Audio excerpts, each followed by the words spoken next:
Hey everybody, good morning. Here we are, back at it again. Back on the 79 Lincoln Continental. Just want to show you guys. Beautiful morning. Look at those mountains. This is what I wake up to every morning, looking at that mountain. It's not as snowy as it usually is on some occasions during the winter, but it can get very snowy up there and it makes it really cold out here. Real quick, guys, had a pretty rough night last night. Sorry to inject this into the channel, but it's what's going on in my life right now. But check it out. Yep, it is what you're looking at. It's not a pregnancy test. You see what it is. Positive results. Positive result. This was my wife last night. She didn't feel good. She's been not feeling good since about Wednesday or Thursday.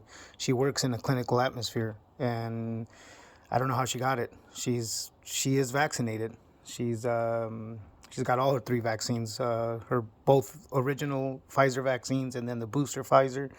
Like I said, she works in a clinical environment, so she had access to vaccines right away.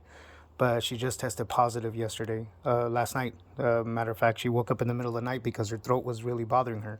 And yep, that's where we're at.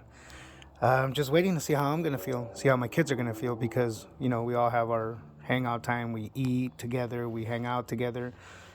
You know, I don't know how to feel about this, but I just hope everything works out well for her, and I hope none of my kids get it. My 14-year-old is vaccinated. My two little kids aren't vaccinated. I'm vaccinated, both Pfizer shots. So see what happens. I don't qualify for the booster till April, so because I just got vaccinated back in like October. So it was a rough night.